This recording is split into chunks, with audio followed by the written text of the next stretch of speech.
Module 3, les rencontres de supervision. La supervision des stagiaires peut être une expérience très gratifiante pour le superviseur lorsque ça se passe bien. Malheureusement, il y a peu de formations académiques en matière de supervision des stagiaires et on croit qu'il est important de vous donner quelques outils pour bien vous supporter dans ce rôle. Commençons d'abord par définir ce que c'est superviser des stagiaires. La supervision, c'est un processus d'échange, d'analyse et de réflexion sur la pratique d'activités professionnelles visant le développement et le maintien des compétences du stagiaire.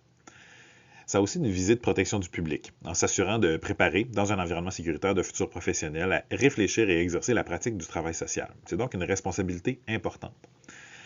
On protège également le public à travers la supervision de stagiaires, en maintenant une certaine vigie sur les activités professionnelles que les stagiaires vont réaliser, auprès de clientèle évidemment réelle, et tout ça sous votre imputabilité.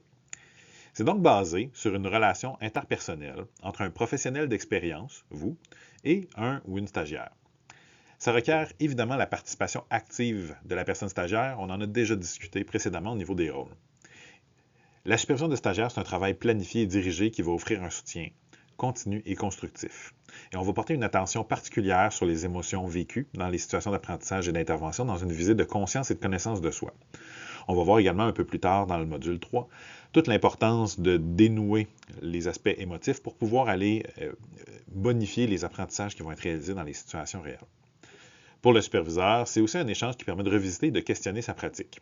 Lorsque je parlais que ça peut être gratifiant de superviser des stagiaires, c'est toujours un moment où on ne peut pas s'asseoir sur nos lauriers et on va être questionné par les personnes stagiaires sur pourquoi on fait certaines choses qui nous permettent d'éviter les automatismes. Dans la littérature, plusieurs auteurs soulignent le fait que le superviseur peut tendre à répéter plusieurs éléments qui l'ont influencé durant sa propre expérience comme stagiaire. C'est donc intéressant pour vous d'en prendre conscience puis de vous questionner et même de vous positionner sur ce que vous souhaitez réellement transmettre à votre tour comme superviseur. Lorsqu'on parle de formation pratique en travail social et particulièrement de la formation en cours de travail même, on peut situer cette formation-là sur deux axes. Le premier axe, l'axe vertical dans le tableau qui vous est présenté, c'est le contexte de formation. On peut donc osciller entre un contexte formel de formation, penser par exemple à une formation dispensée par l'employeur, et des contextes informels de formation, par exemple une discussion que vous entretiendriez avec une collègue sur l'heure du dîner par exemple, donc qui ne s'inscrit pas dans un caractère contractualisé, mais qui contribue au développement professionnel.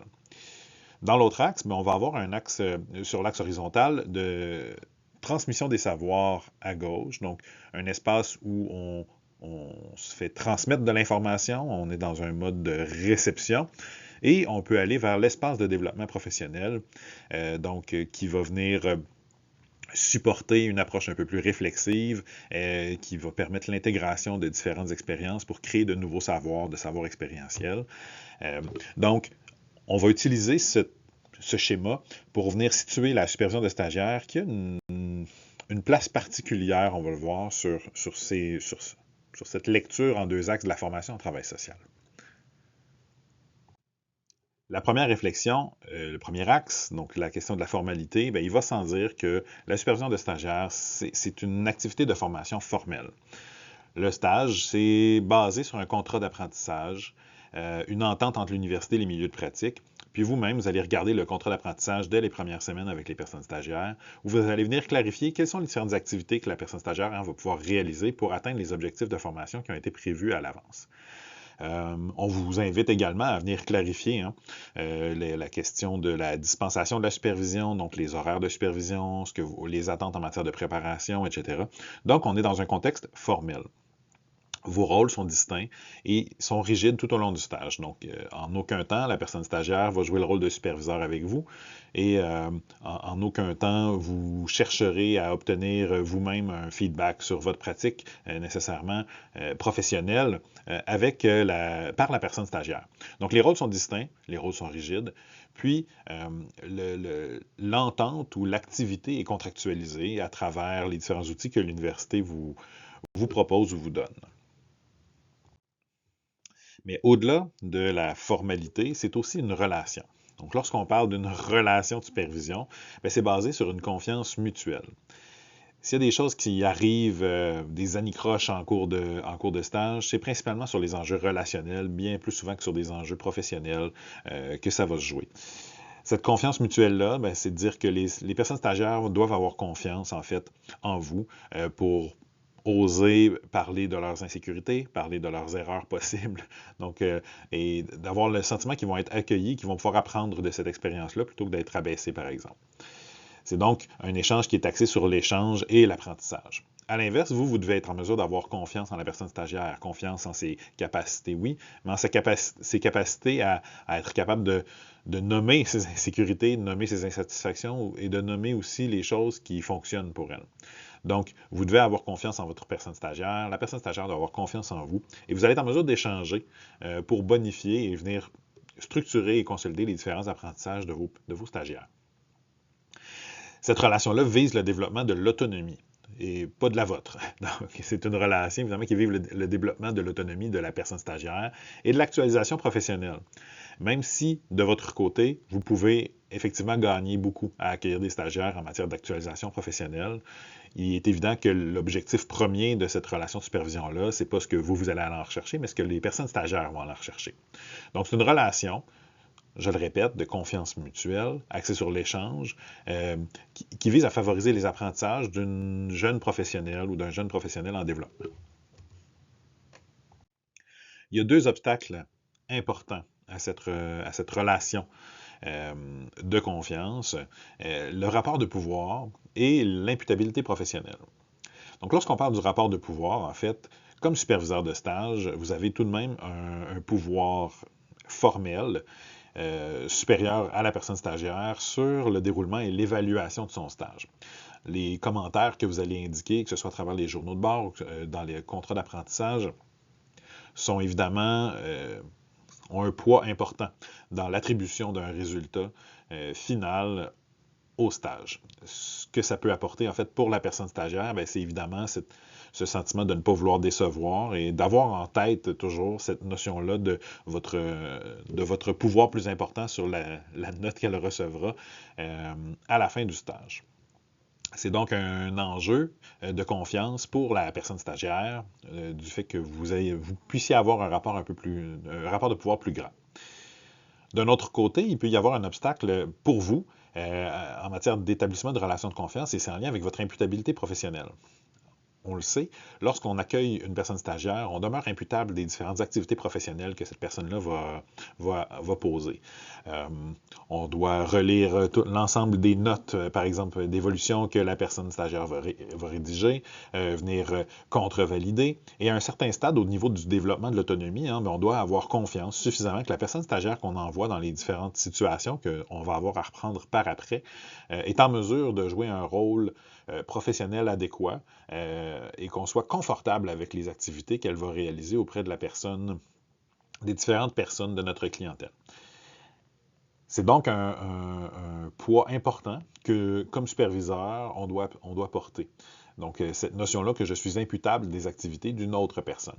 Donc, ces deux éléments-là, vous le comprendrez, peuvent effectivement nuire à la relation de supervision. Et il est important d'adresser de façon claire et directe tout obstacle ou tout élément de ces deux obstacles-là qui pourrait venir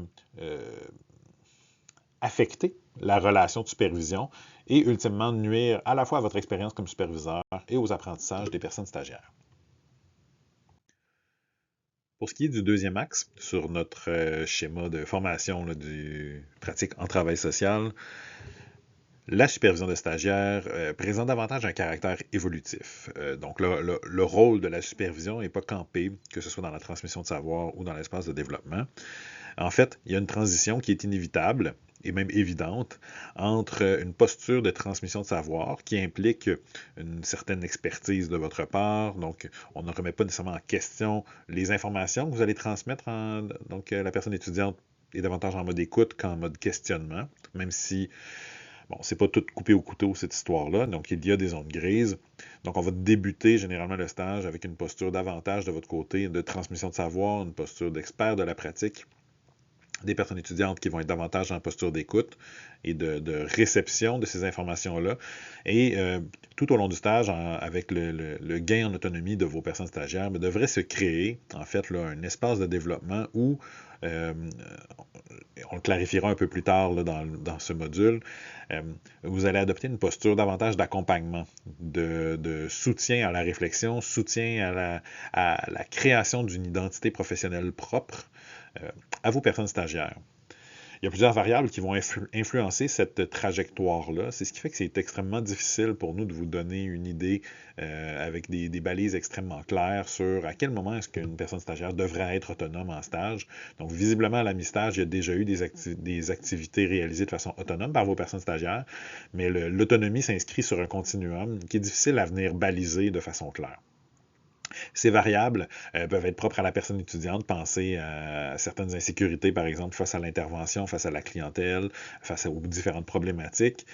Puis de votre côté aussi, il peut y avoir certains obstacles à ce développement-là. C'est pas sans rappeler les deux obstacles qu'on vient de voir à la diapositive précédente, mais parfois il peut y avoir des éléments qui sortent de ces deux obstacles-là en matière, par exemple, parfois certaines personnes ont des rigidités professionnelles un peu plus grandes, donc une plus grande difficulté à accompagner, par exemple, une personne stagiaire qui pourrait avoir une vision un peu différente, mais pas nécessairement mauvaise d'intervenir, donc un peu différente de la vôtre, qui a une lecture parfois un peu différente, qui nécessite d'avoir certains questionnements, donc ce qui peut être confrontant des fois comme superviseur. Bref, tous ces éléments-là peuvent avoir un impact sur l'évolution du stage et l'évolution de cette posture que vous allez adopter comme superviseur, donc passant de l'enseignement vers l'accompagnement de la personne stagiaire dans le développement de son identité professionnelle.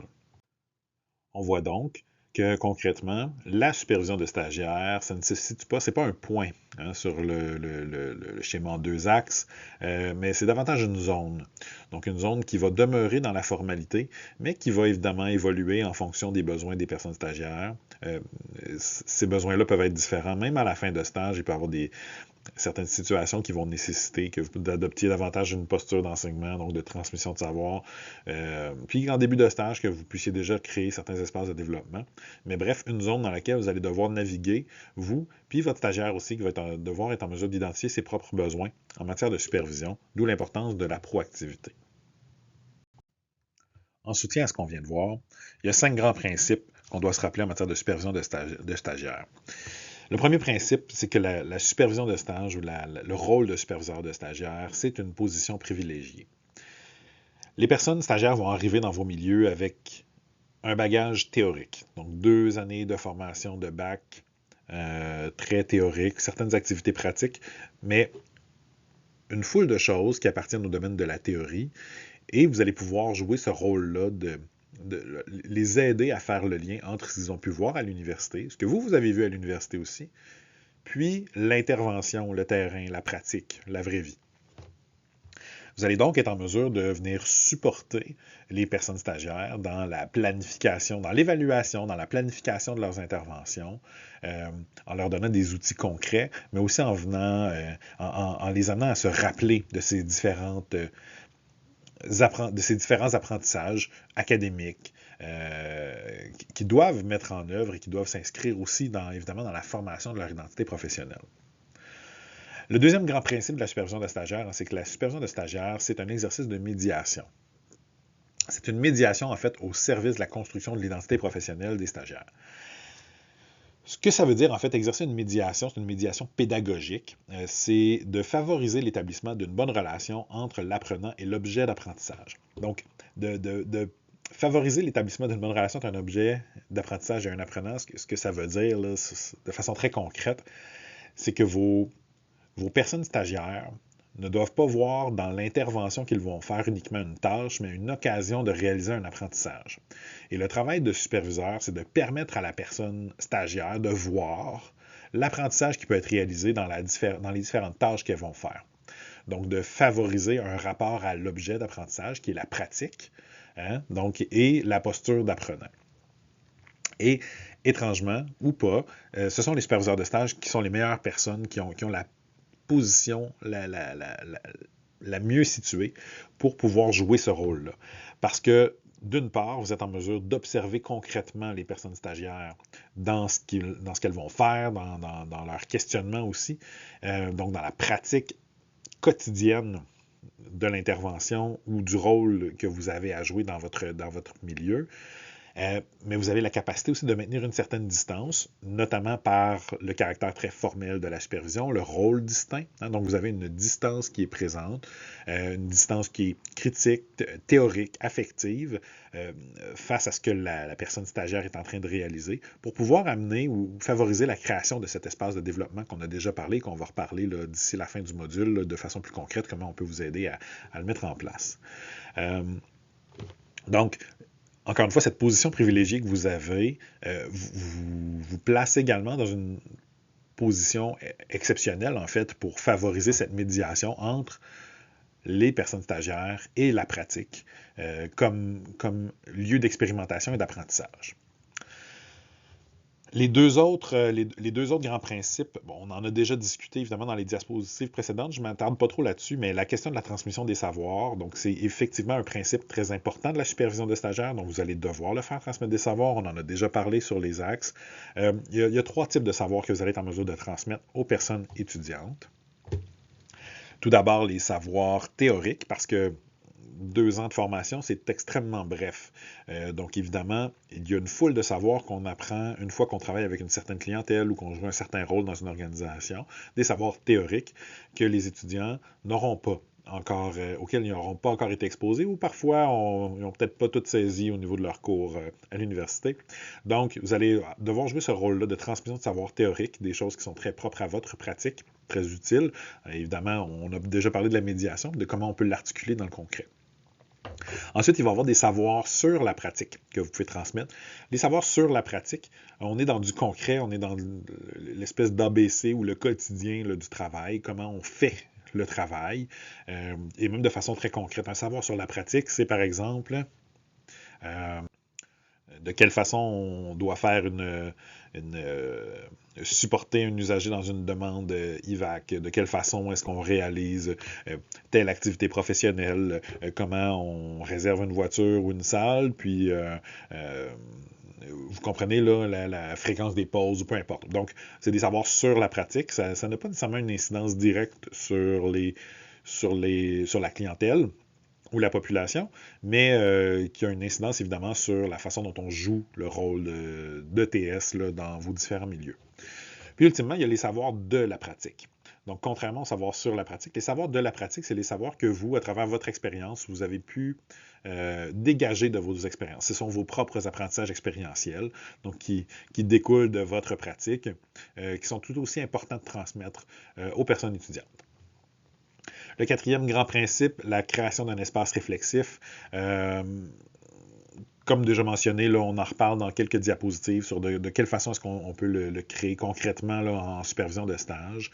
Mais c'est la réflexivité, un mot-clé évidemment là, en matière d'apprentissage expérientiel. Donc, on doit se rappeler que c'est essentiel pour une personne étudiante d'avoir accès à des endroits, des espaces réflexifs, pas uniquement de réflexion, mais de réflexivité, hein, pour permettre l'articulation entre la théorie et la pratique.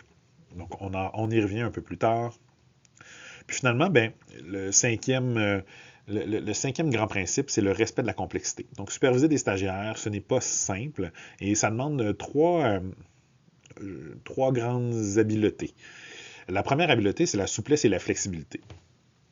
En fait, ce qu'il faut se rappeler, c'est que le changement souhaité dans les pratiques de vos personnes stagiaires, donc les changements souhaitables dans les pratiques qui soient observés et qui vont être discutés, doivent pouvoir être nommés, négociés, évalués dans l'interaction entre vous deux, donc entre les personnes stagiaires et vous. Donc, un changement de pratique ou faut comprendre ici, là, par exemple, s'il y avait un élément dans la pratique de la stagiaire qui devrait être changé, c'est un élément qui doit pouvoir être discuté, négocié entre vous et la personne stagiaire. Pour la grande majorité des situations, on parlera des situations problématiques dans le 4e module, mais lorsqu'il s'agit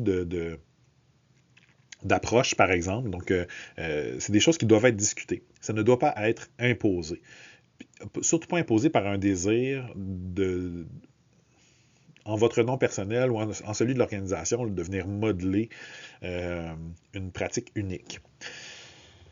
Donc, souplesse et flexibilité, c'est extrêmement complexe. Une question qui est régulièrement posée par les professeurs de stage, c'est qu'est-ce que tu apprends dans ce milieu que tu peux appliquer à d'autres milieux? Parce que ce qu'il faut se rappeler, c'est que la supervision de stagiaires, ce n'est pas la formation de nouveaux employés, c'est la formation de nouveaux professionnels. Donc, il y a donc cette vision-là toujours de transversale, donc les apprentissages transférables à d'autres milieux qui doivent être faits. Donc, il y a l'importance d'être en mesure de discuter justement sur les différentes pratiques, parce que l'objectif, ce n'est pas de créer pour vous un nouveau collègue, mais un nouveau collègue au sens, un nouveau collègue TS et non pas nécessairement un nouveau collègue dans votre service. Deuxième aptitude qui peut être importante, en fait, ça vient supporter peut-être la question de la souplesse et de la flexibilité. C'est l'importance de peut-être planifier le processus plutôt que le résultat. Hein? Donc, plutôt que de chercher un résultat spécifique sur une intervention ou une activité que votre personne stagiaire va faire, il peut être bénéfique de planifier le processus. Donc, de quelle façon est-ce qu'elle va jouer ce rôle-là, plutôt que de ce qui va nécessairement ressortir de l'intervention.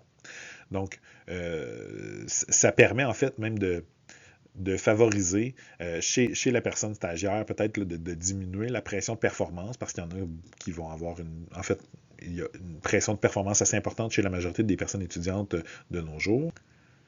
Et qui dit processus dit nécessairement dynamisme et adaptabilité plutôt qu'une procédure. Donc, favoriser la planification des processus, du processus de stage, du processus d'intervention, donc d'être dans une vision de processus plus que de procédure ou de résultats à atteindre très spécifiques. Il y a un résultat à atteindre, évidemment, avec le stage. Il est contenu dans le contrat d'apprentissage, mais le processus est plus important que le résultat. Puis finalement, il y a la façon de construire des rétroactions qu'on va vous expliquer. On va vous donner des outils pour la construction de rétroaction, mais donner une rétroaction, en fait, c'est pas une action simple en soi. Il y a une certaine complexité derrière la rétroaction qui va permettre, en fait, de faire une rétroaction qui va permettre à la personne stagiaire de prendre ce que vous allez dire et de le voir comme étant quelque chose de constructif plutôt que de diminutif, par exemple, aux interventions. Ce qui bien souvent est votre intention de toute façon, là, mais il y a une façon de faire la rétroaction justement pour permettre que ça fasse du sens pour les personnes étudiantes et même pour vos collègues, là, évidemment. Donc, la rétroaction, c'est un exercice en soi, c'est une habileté en soi. Donc, ces 5 grands principes doivent être portés, évidemment, à travers la supervision de stage. Et dans les prochaines diapositives, on va vous donner des outils un peu plus concrets sur comment est-ce qu'on peut jouer ce rôle-là, qui est peut-être un peu ésotérique jusqu'à maintenant. Commençons donc justement par ce point de donner une rétroaction. La rétroaction, c'est une stratégie privilégiée, essentielle à l'apprentissage, et votre stagiaire est définitivement en attente de recevoir de la rétroaction. La plupart en demandent, en redemandent, et ils sont aussi très perméables à la rétroaction. Donc, c'est important qu'elle soit juste et qu'elle soit réfléchie. L'information que vous allez donner, que vous avez analysée et notée, cible évidemment l'évolution du stagiaire dans la réalisation d'une tâche ou un aspect particulier de la pratique ou de l'intervention. Le but de la rétroaction, c'est de réduire l'écart entre l'endroit où l'étudiant se situe dans sa progression et où vous souhaitez qu'il se rende. Okay? Il permet donc de faire le point sur les acquis actuels et le maintien des efforts. Il permet d'établir des cibles ou un plan d'action sur les habiletés et les connaissances à établir. Puis il permet de maintenir et d'augmenter les compétences. C'est tout de même difficile de donner une bonne rétroaction parce qu'en fait, donner une rétroaction, ça implique de s'exposer. Ce qu'on veut dire par là, en fait, c'est qu'on peut se tromper nous-mêmes sur l'appréciation d'une certaine situation et on peut facilement confondre la rétroaction pour un jugement lorsqu'on la reçoit. Donc, s'exposer, c'est donc oser se commettre sur une situation, c'est dire je comprends mieux ou je sais mieux.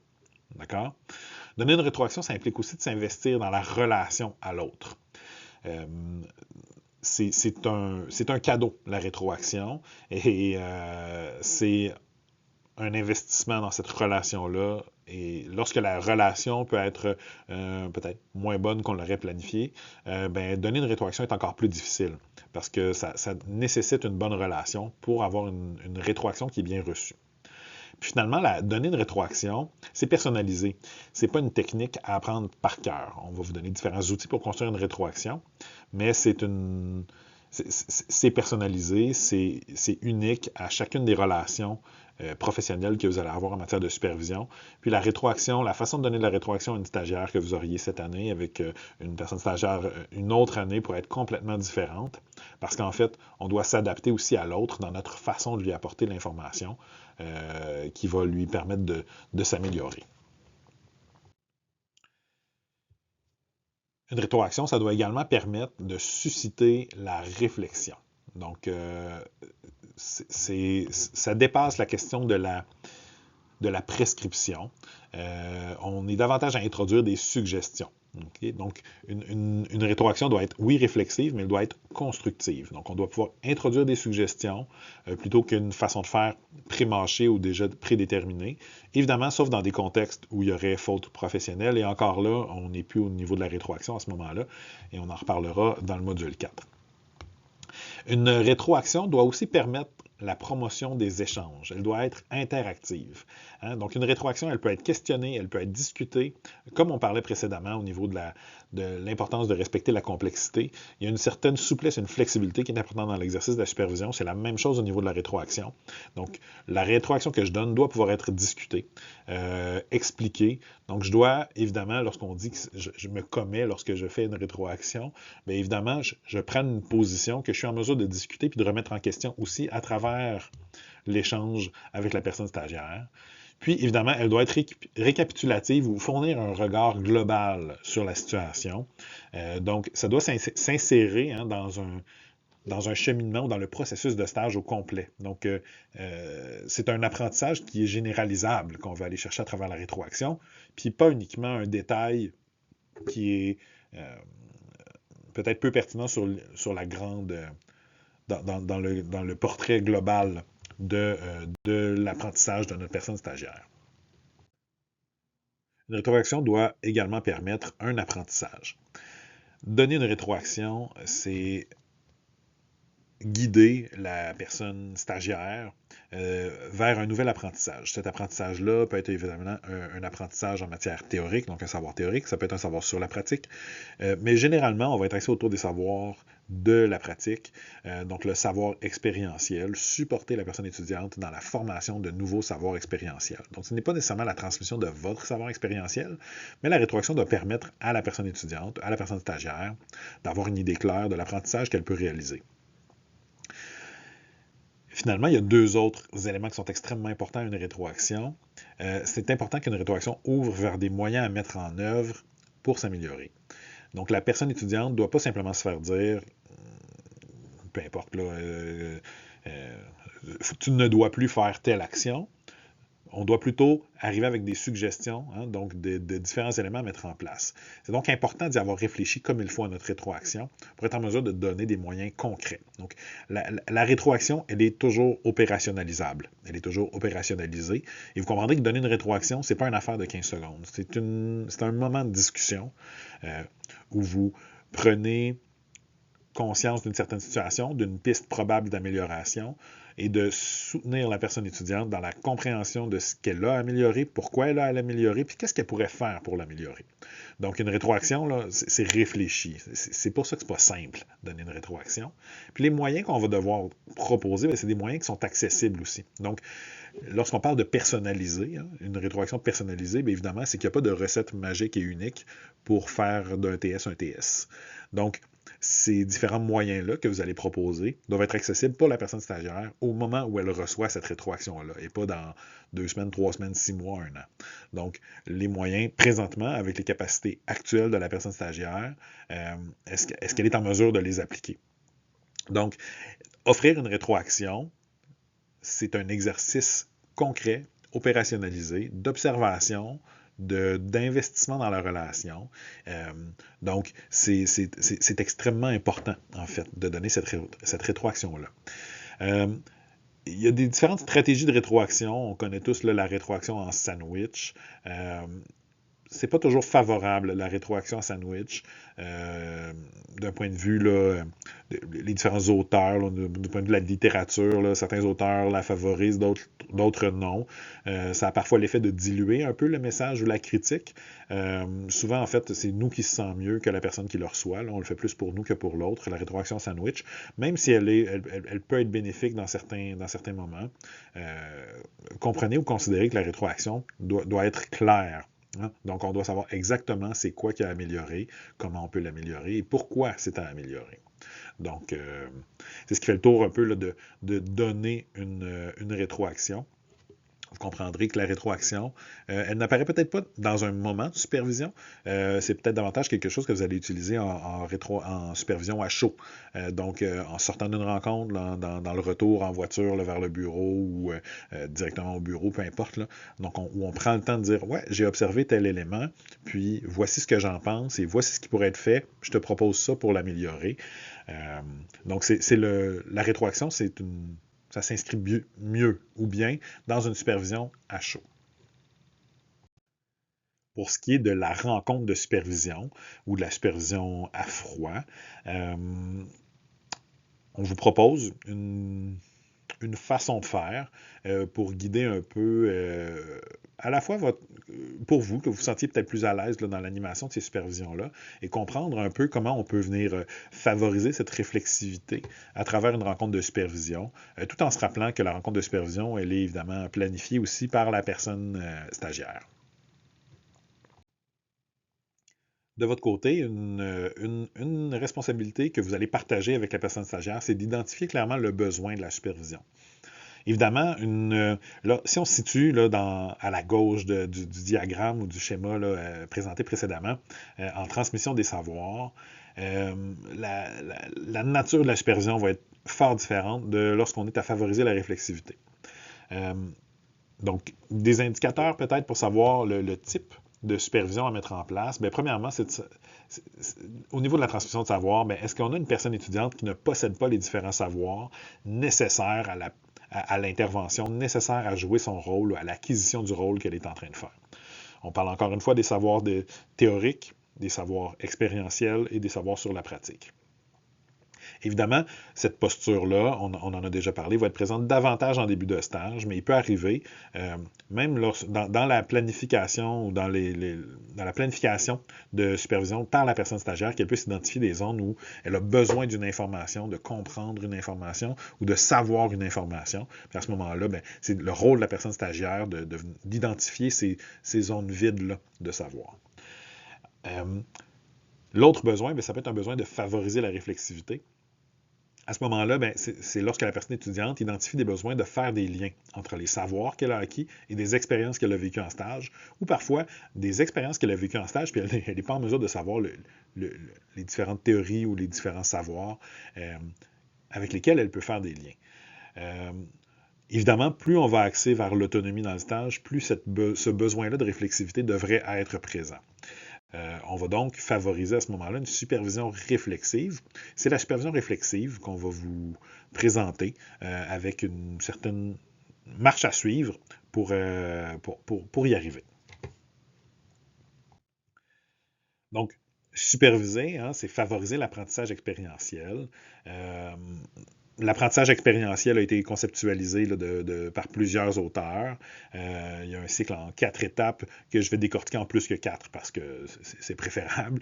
Mais comprenez là, que Kolb et Driscoll, en 84 et en 94, ont schématisé tous deux en 4 étapes l'apprentissage expérientiel. On a 4 grandes étapes à l'apprentissage expérientiel. La première, c'est l'expérience ou l'activité. Donc, un élément, un événement, donc quelque chose qui s'est produit dans la pratique, qui suscite des questionnements. Et ensuite vient une réflexion, donc on se pose la question sur quoi? Qu'est-ce qui était problématique? Qu'est-ce qui était non problématique, même bénéfique? Donc, ça permet d'explorer différentes convergences ou dissonances entre la théorie sur l'action, la théorie dans l'action. Il y a toute la question du monde émotionnel qui va venir jouer aussi dans le quoi. Donc, la réflexion qu'on va se poser, on va pas uniquement regarder, par exemple, une action, on va se poser davantage de questions pour comprendre qu'est-ce qu'il y a derrière. Et ensuite, on va conceptualiser. Hein, on va réaliser, on va théoriser les éléments qui ressortent de notre réflexion pour l'amener vers une application. Donc, l'objectif de la supervision réflexive, c'est de pouvoir passer à travers ces 4 grandes étapes de l'apprentissage expérientiel-là. Hein? Donc, de pouvoir revenir sur certains événements, de pouvoir pousser la réflexion sur cet événement-là pour comprendre les différents tenants et aboutissants de l'événement et de comprendre l'apprentissage tranquillement qu'on peut en réaliser pour venir le concrétiser, le conceptualiser en quelque chose qu'on peut appeler, donc de créer ce nouveau savoir de la pratique, ce nouveau concept expérientiel-là, puis lui trouver une utilité, hein, donc l'amener vers une application, de quelle façon est-ce que ça peut modifier la pratique. Donc, cette séquence, c'est ce qu'on va appeler, là, ces 4 étapes-là, c'est ce qu'on va appeler l'apprentissage expérientiel. Puis en fait, c'est entièrement supporté par ce concept de réflexivité. La réflexivité, c'est un mot qu'on entend beaucoup, surtout si on est près du milieu académique. Mais en quoi ça consiste? En fait, pour faire une histoire courte et simple, on voit ici deux images. Hein? Donc, une personne qui est en train de peindre un portrait et un peintre qui est en train de peindre un portrait de lui qui peint un portrait. La réflexion, ben, c'est l'image du haut. C'est une observation, l'observation d'un sujet où on va essayer de comprendre l'impact, un peu comme un peintre. Hein? Donc ici, on peut avoir l'impact de la lumière, des ombres, des couleurs, donc le jeu de l'émotion. On peut chercher, on va avoir une réflexion qui est un peu plus linéaire. Hein? Donc il y avait cette situation-là, j'ai réalisé telle chose, il en est ressorti ça, et on peut avoir une vision très linéaire de la compréhension, alors que la réflexivité, ben, c'est d'aller un pas plus loin, puis d'oser voir les différentes influences. On est moins linéaire, on est davantage dans un processus réflexif, et puis qu'on va vouloir amener à terme sur une modification des pratiques. Donc, on dépasse la notion de comprendre, puis on est dans apprendre et modifier. Donc, la réflexivité, finalement, fait directement référence à la diapositive précédente avec les 4 étapes. C'est d'aller plus loin que de simplement se poser des questions, mais c'est de venir concrétiser, voir davantage quelles sont les implications plus profondes de cette réflexion-là qui vont me permettre de modifier ma pratique, mon identité professionnelle et qui vont être réinvesties dans une expérience. Et là, cette expérience-là génère de nouvelles zones de réflexion que je peux aborder. Donc, c'est un processus continu, la réflexivité. Hein? Donc, c'est une séquence de réflexion, d'observation et de mise en application de différentes modifications.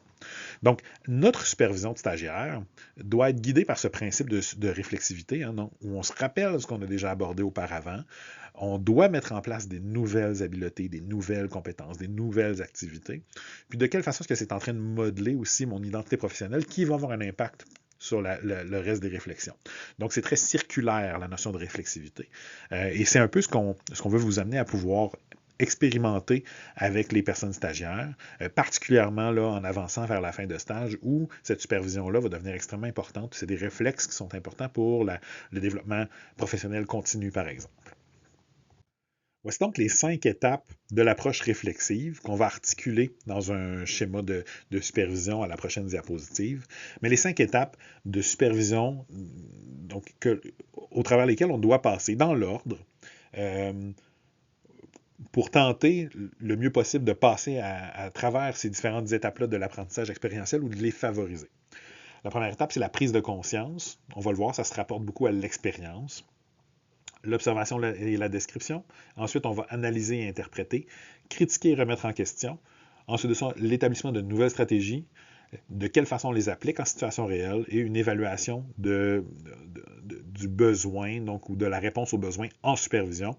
Donc, on va vous le présenter dans un diagramme un peu plus dynamique. Alors, la supervision réflexive, donc je parlais à l'instant d'un diagramme plus dynamique, en fait, c'est un cycle. C'est un cycle d'une rencontre. Hein? Donc, ce cycle-là, évidemment, n'est pas... c'est un processus plus qu'une procédure. J'aurais utilisé ce terme-là à plusieurs reprises dans ce module. ce qu'il faut comprendre, en fait, c'est qu'on peut se permettre des fois de revenir en arrière. À l'intérieur d'un processus, on peut avoir besoin de revenir à une étape précédente. On peut se rendre plus rapidement à une étape subséquente aussi. Et à la base, Davis et Bellow, qui ont schématisé la supervision réflexive, ne cherchaient pas à établir un modèle. Ils cherchaient... ça faisait suite à une pression, en fait, davantage, là, même des éditeurs, de créer une certaine marche à suivre. Mais c'est une marche à suivre qui est tout de même intéressante. Donc, on vous la partage, on vous la présente. Puis, libre à vous de l'utiliser en supervision avec les stagiaires. Mais c'est une modalité de supervision qui permet, en fait, là, de favoriser l'apprentissage expérientiel. Donc, la première étape qu'on voit ici là, dans le cycle, c'est le début, c'est l'accueil et la planification. Ce qu'on pourrait appeler la mise en place. En fait, c'est de prendre le temps d'arriver à une rencontre de supervision. On prend le temps de s'informer de l'autre, on s'assure de la disponibilité, de notre propre disponibilité, puis on regarde ensuite les différentes choses qu'il y a à faire, à aborder en supervision. Les choses qu'il y a à aborder en supervision, on s'en rappelle, c'est présenté par la personne stagiaire.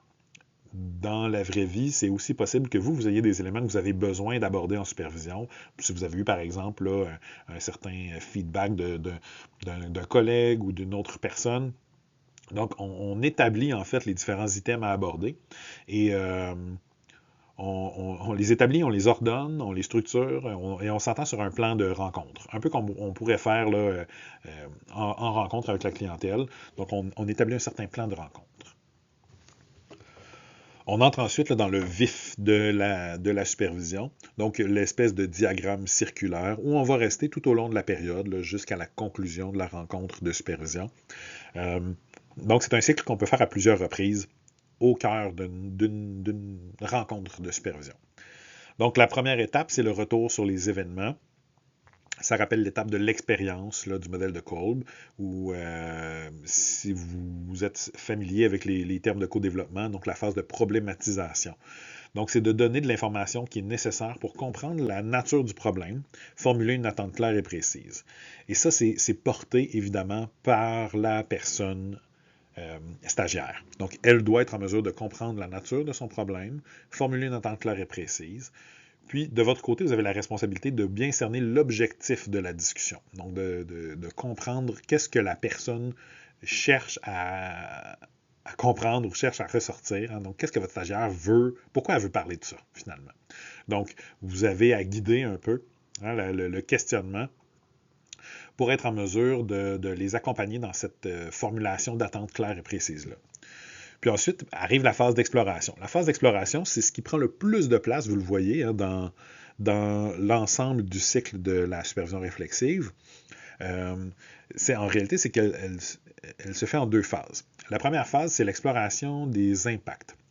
Donc, la personne supervisée va explorer son vécu cognitif, comportemental, émotionnel. Donc, elle est en auto-observation. C'est à elle de venir décrire un peu plus. On est dans de la description, une réflexion / description de l'impact de cet événement-là. C'est important de commencer par cette étape-là parce que, permet, oui, de commencer à faire des liens, mais surtout de ventiler peut-être certains sentiments ou émotions qui sont des obstacles à la réflexion et à la réflexivité. Donc, l'idée, c'est de commencer par dénouer, diminuer, un peu comme sur un debriefing, là, donc diminuer la charge émotionnelle qui est portée par l'événement pour pouvoir avoir accès à davantage là, le mode cognitif, là, je vais dire comme ça, là, chez nos personnes stagiaires. Donc, première phase, on explore les impacts en mode auto-observation. Donc, la personne supervisée s'auto-observe, explore son vécu, cognitif, comportemental, émotionnel. Donc, qu'est-ce que j'ai pensé, qu'est-ce que j'ai fait, qu'est-ce que j'ai vécu, commence à faire des liens. Et on va aller un peu plus loin dans la deuxième phase qui va être l'exploration des implications. Donc, on n'est plus sur les impacts, on est sur les implications. Donc, on va analyser de façon un peu plus poussée. Et là, on va aborder justement ce travail réflexif-là. On va chercher à conceptualiser et à arriver à abstraire. On veut faire abstraction. Donc, on veut sortir du concret de cette situation-là pour tranquillement couler vers les fameux apprentissages. Donc, ce qu'on veut dans la phase exploratoire, c'est voir, oui, qu'est-ce que ça m'a amené à vivre chez moi pour aller finalement vers qu'est-ce que ça m'amène à apprendre. L'objectif de la phase d'exploration, c'est une meilleure compréhension. Puis ensuite, la phase d'expérimentation. La phase d'expérimentation vise à évaluer ce qu'on peut faire, quoi faire. Donc, on est en train de glisser vers la phase action de l'apprentissage expérientiel. Et on veut l'évaluer un peu comme dans un remue-ménage, sans trop de contraintes. On évalue comment faire. Est-ce que c'est réaliste? C'est quoi les obstacles? Donc, on est à voir de quelle façon est-ce que la pratique peut être modifiée avec les apprentissages qu'on vient de réaliser dans la phase exploratoire. Et on est en train de rendre concret sur des modalités à changer, un peu comme avec la rétroaction. Hein? Donc, on est en train de vous accompagner, la personne stagiaire, à trouver des moyens concrets de modifier sa façon de faire pour réinvestir l'apprentissage qu'elle est en train de réaliser dans la phase exploratoire. Puis finalement, on en arrive à la phase évaluation. L'évaluation, ce n'est pas l'évaluation du moyen, parce qu'évidemment, ce moyen-là n'aura pas été appliqué. Mais l'évaluation du cycle, c'est davantage de voir est-ce qu'on a atteint l'objectif d'apprentissage. Est-ce que ce cycle-là qu'on vient de faire génère de nouveaux enjeux, génère de nouveaux besoins, puis on fait un bilan de l'apprentissage. Donc, on revient, on fait vraiment un bilan de, OK, on est parti de cette question-là, on a vu ça, tu as vécu telle chose, on le conceptualise de cette façon-là, voici l'apprentissage qu'on est retiré, puis voici ce qui peut être fait pour réinvestir cet apprentissage-là, donc, dans la pratique. Si on a fait le tour des éléments, donc des différents items qu'on avait prévus, ou si on arrive à la fin de la supervision et qu'on n'a pas eu le temps de couvrir tout, bien, c'est le temps de la conclusion. On peut se faire un dernier bilan, planifier la prochaine supervision, donc clarifier, par exemple, donc les heures et tout ça, là, donc très logistique. Et si on n'est pas à la fin de la rencontre, et s'il reste des items, bien là, on peut recommencer ce cycle-là autant de fois que nécessaire durant la rencontre de supervision. C'est donc une modalité qu'on vous propose dans l'animation de vos rencontres de supervision pour guider un peu cet apprentissage-là et donner à la fois une meilleure compréhension du rôle de la personne stagiaire dans sa propre planification des supervisions, donc l'attente qu'elle peut avoir face à une supervision, puis aussi une meilleure attente de votre propre rôle et de comment jouer ce rôle d'accompagnement-là. Donc, vous comprenez qu'on s'éloigne un peu de la prescription, mais qu'on est davantage à favoriser le développement professionnel, le développement de nos stagiaires dans la création de leur identité professionnelle. C'est ce qui fait le tour pour le troisième module. Le quatrième module que vous verrez à l'instant va s'attarder maintenant aux questions, aux situations problématiques.